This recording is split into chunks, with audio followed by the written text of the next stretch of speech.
Hi, this is Dennis with Second Chance Tackle. Well, I just got everything I need to start the fall striped bass run here in the Mid-Atlantic from a local garage sale. Well, as I've sometimes mentioned, I don't seem to find reels, and that reels seem to find me. And I was out and about at the local town garage sale, and sure enough, one of the individuals that was having a sale was upgrading. They were looking for some new equipment to start the fall season, and well, they had this at what I'll call a bargain. And to me, it's a bargain, and I'll share with you what I purchased.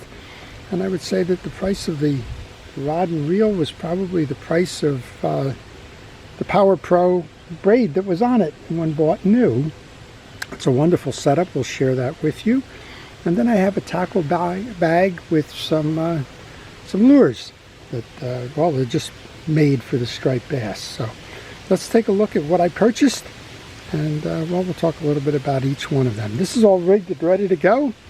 It's a Penn Spinfisher 5 7500, and outwardly the appearances say, well, it's been used, right? It's got a lot of nicks in that, and it's got some wear on the case and some rod rack kind of wear as well. But at the end of the day, it is a Penn Spinfisher 5 7500, which is ideal for surf fishing and casting, and that's what I intend to use it for. So it should be in good condition, and if something's a little bit awry with it, I haven't even taken the hook off to test it.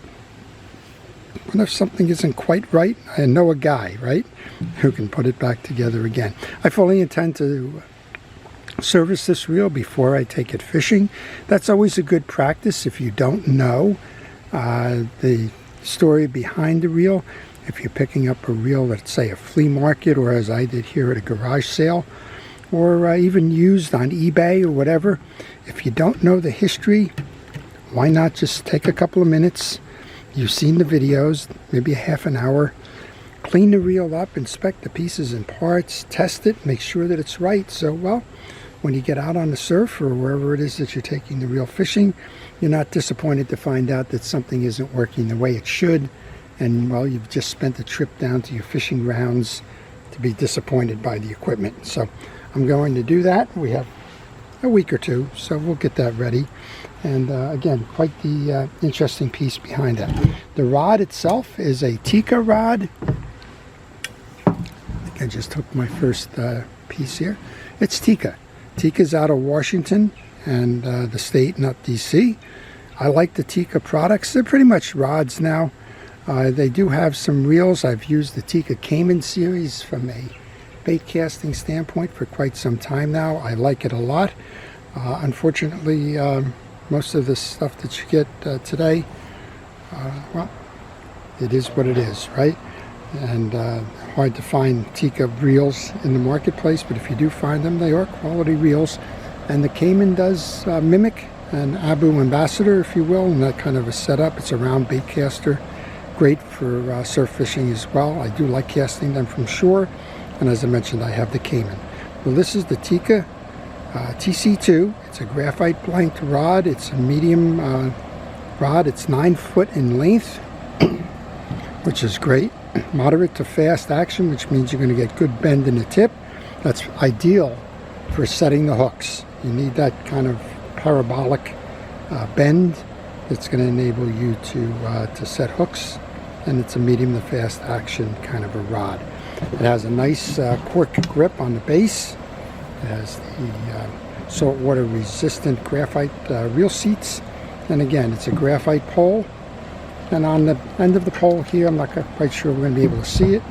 The only other thing that I have here is the meat hook, right? And when you're fishing striped bass, at least in New Jersey, most of the Mid-Atlantic now, you need a circle hook, non-offset, as the hook to use if you're chunking. In this case, this was probably set up either for chunks of bunker, sometimes called alawite, and you need the chunks, or sometimes you'll fish clam up here as well, depending on what's available and what the fish are eating. You can also fish sand eels when you're in. You'll tell that right away when you catch a striped bass and see a belly full of eels. that's the preferred bait of choice at the time. So I got the pole set up. That's wonderful. And before we go into the other part of this, I want to encourage you to subscribe to my channel, particularly if you like the art of fishing reel service and repair. If you like to learn about used fishing tackle and equipment, where to find it, who makes it, what's a good idea for a particular setup, well, I try to cover some of those as well. And in the spring and the fall, generally, there are flea markets around, and you can pick up some good bargains. In the spring, it's usually folks that have given up on fishing. Maybe they're moving. Maybe they just decided it's a pastime that they can no longer pursue, maybe physically or whatever. See a lot of that stuff come out in the spring cleanings. And then in the fall, you see a lot of folks like this one. It's going to be upgraded. It's the end of the season. They're looking for a fresh start for the next run. They're going to go out and buy the latest and the greatest, maybe a Spinfisher 6 or something here. And, well, it's time to pass the other stuff along. And I'm just all too happy to purchase stuff like that, because there's a lot of life left in it. And, well, by the title of the channel, Second Chance, it's an opportunity to keep those rods and reels and equipment fishing. So if you like that kind of thing, I want to encourage you to subscribe. It doesn't cost you anything. And, well, you'll be rewarded if you subscribe by seeing the videos that I'm posting. And you'll get an idea of fishing reel repair, the industry, and what's hot, what's not, and the trends. Okay, well, the second thing I got for about the same price as the rod and reel was a surf bag with a lot of plugs in it. You've got a full case of surf plugs that are ideal for fishing striped bass. Now, looks like these things have been used, not a problem. Looks like these things need to have the hooks changed over. I'm going to try and do that before we get going. In a lot of cases, some of these have the treble hooks, and I would prefer to put the circle hooks on these when going for the striped bass. As many of you are probably aware, there is regulations along the coast for the striped bass fishing here in the mid-Atlantic. You're allowed what we call slot fish. They're only in the like 26 to 30 inch range. You have to set back everything smaller than that, everything larger than that. And well, circle hooks are the best way to kind of ensure that the fish have a high chance of survival. And if you start with the treble hooks, a lot of times by the time you work that hook out, if more than one is set, the fish has been out of the water long enough that it may affect mortality. So I like to switch those over to the circle hook. And what is that? Well, it's on one of these plugs right here, at least on the back it is. I may even eliminate the middle hook on this one, but that's what I want to replace these with, a circle hook type of a setup. And well, I've got about a dozen here. We'll take a quick look at some of these. But the interesting thing on these is the price of these have gone so crazy now that if you can find the used ones in good condition, well, you're going to get quite a deal. I think these are probably selling anywhere from $10 to $15 to $20 these days. And as a result, if you can find the used ones, you're going to be able to save quite a bit of money and still have a good stock. This is a transparent one. I haven't quite seen if there's anything in here. I don't hear a rattle. There is weighting going on inside of here on that through bar. But overall, this one actually can probably get tied to the rod and just be sent out. We also have that in a purple variety. In this case, the back hook is a treble hook there. I'm not seeing anything. I'm shaking. I'm trying to hear. There doesn't seem to be any rattle to this. It just seems to be a weight offset on that. Very interesting to see how those will behave in the water. Well, if you have any questions on fishing reels, fishing rods, fishing industry, just leave those in the comment section. I will try to answer those for you.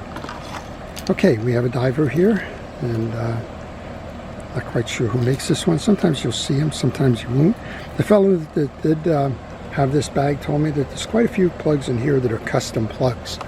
New Jersey in particular has a history, along with Long Island and some of the others, of having fantastic custom plug builders.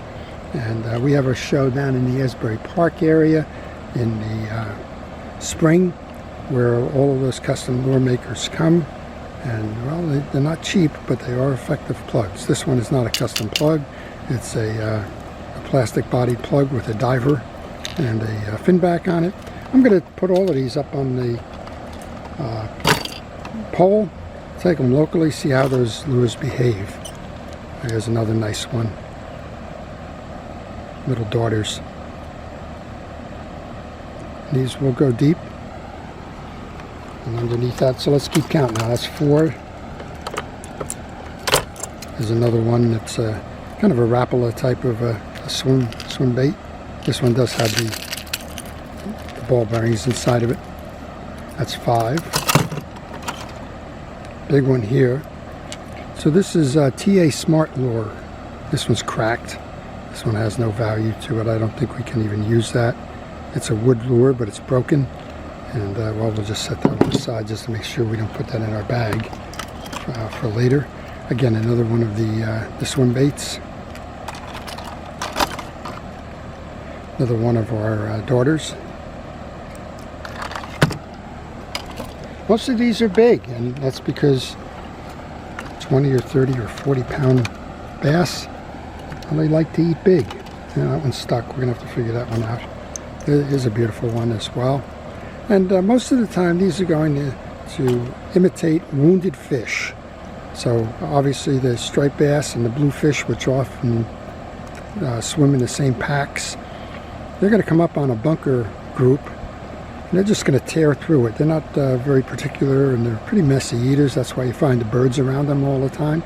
But every now and then they'll take a shot and they'll hit one of these, but they won't get it, that being a bunker or a bait fish.